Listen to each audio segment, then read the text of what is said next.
Hi and welcome to this vlog. We started out from Tokyo and took a train bound for Odawara station. The journey was very smooth, and as we came closer to Odawara, we could see more of the Japanese countryside. We also managed to catch a glimpse of Mount Fuji, and it looked almost like a painting in the sky. It was really cool.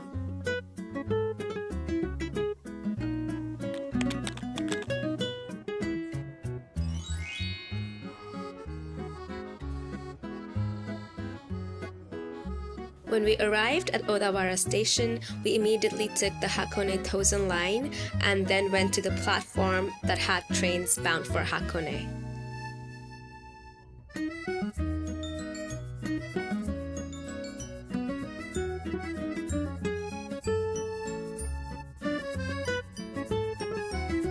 The ride was very smooth, and because of the beautiful weather, everything looked bright and cheerful.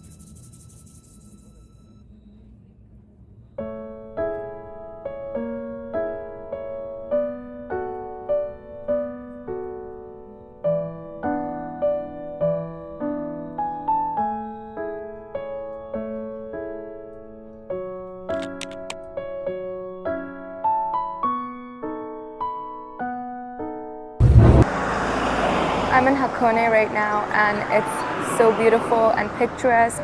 It's very different from Tokyo.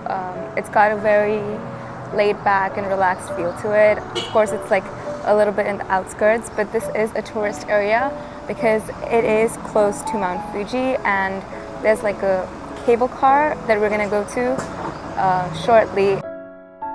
We actually changed plans a little bit and decided to take the bus to go near Lake Ashi instead of taking the cable car. We decided to do that because we were quite tired, and so kind of going to the ropeway and the cable car that day would have been a bit too hectic, and because we had the next day to us, we decided to do it the next day instead.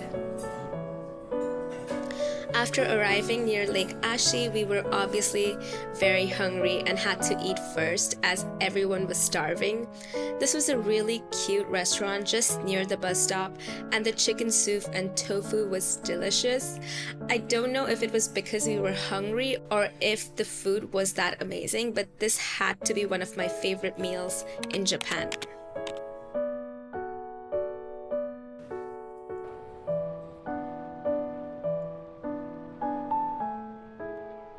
After eating, we explored the area around the lake a little bit. The weather was just perfect for strolling around, although it was a little windy. I was also surprised to find so many cherry blossom trees here, and some of them were a very dark pink color, very different from the ones I'd seen in Tokyo, which were mostly a lighter pink.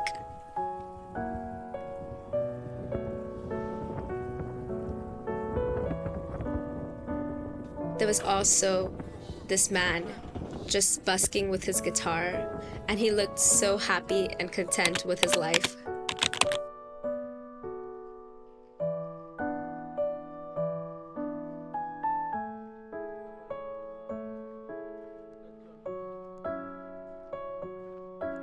We found the shrine. It was on the other side, and we have to walk up a little bit.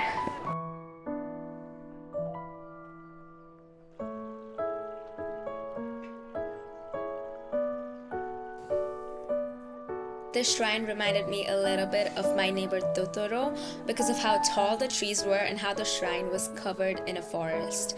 There's something magical about shrines in Japan. Maybe it's just my perception because I've grown up watching Studio Ghibli movies, but I find them really, really cool.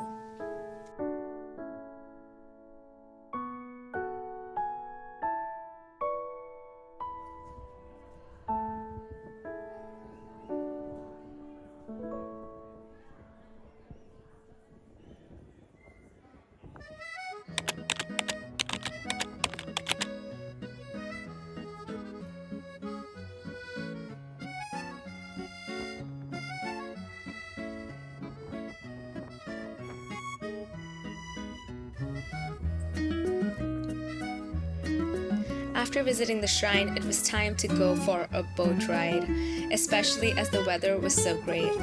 We got a nice view of the surrounding area. and the lake was massive. There were indoor seats in the lower levels of the cruise ship, but we decided to stay on the upper level to be able to enjoy the view a bit more. However, it was a bit chilly once the ship started sailing because of strong winds.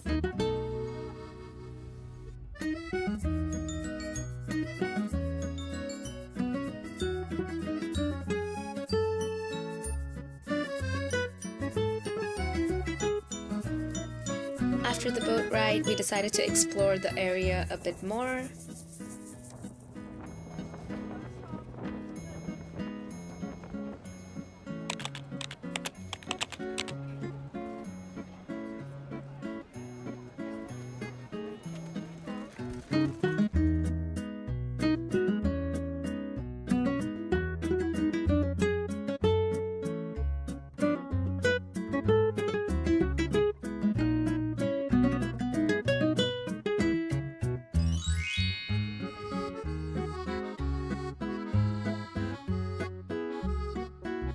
The open air museum was such a unique concept, and I loved the idea of art being a part of the scenery.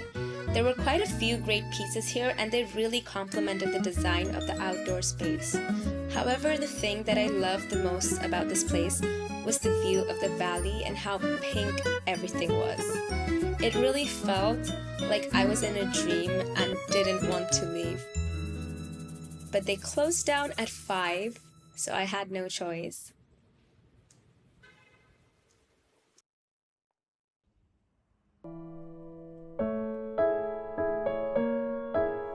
Okay, we were kind of lost in the forest for a while because we were trying to get to the station and Google Maps was showing some kind of weird direction. I don't think that was the direction, but at least now we're outside and hopefully we can see the station soon.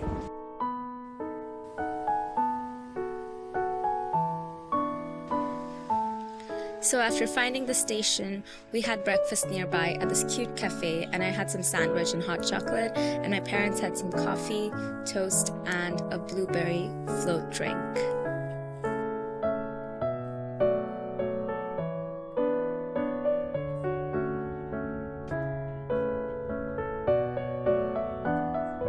We then took a train to go to the cable car, which was the plan of the previous day that we didn't end up doing. The train traveled very slowly, but we got to enjoy the view in a way, I guess. After the train, we took a cable car.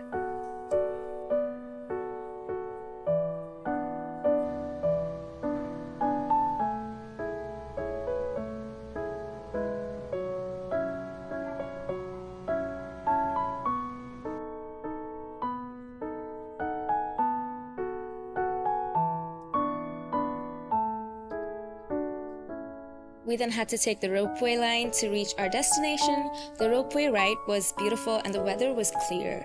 However, the view of Mount Fuji was obstructed by some clouds on that day, so we didn't really get a chance to see it. Thankfully, we had seen it on the train ride the day before.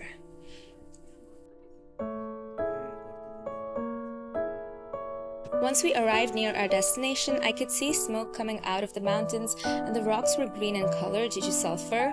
This is due to the volcanic nature of the mountain. I've never really seen anything like this before up close, and it was so cool to see how nature is so complex and has such beautiful and unique phenomena.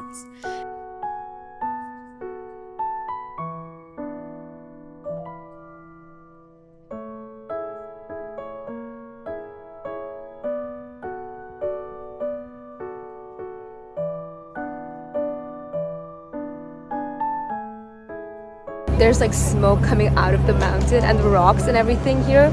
It's like green in color and it has such a strong stench of sulfur. We're kind of told not to go very close to it, which makes sense. And I've also heard like they have eggs here that are black in color, and they're kind of I don't know, put under the sulfur or something. I'm not sure exactly what the process is, but it's supposed to be really good for your health.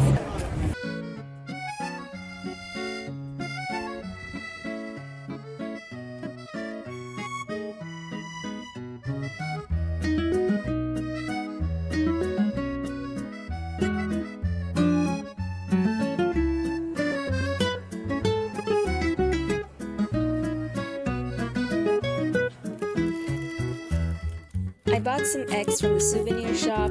They were black outside but looked and tasted like normal eggs once the shell was broken.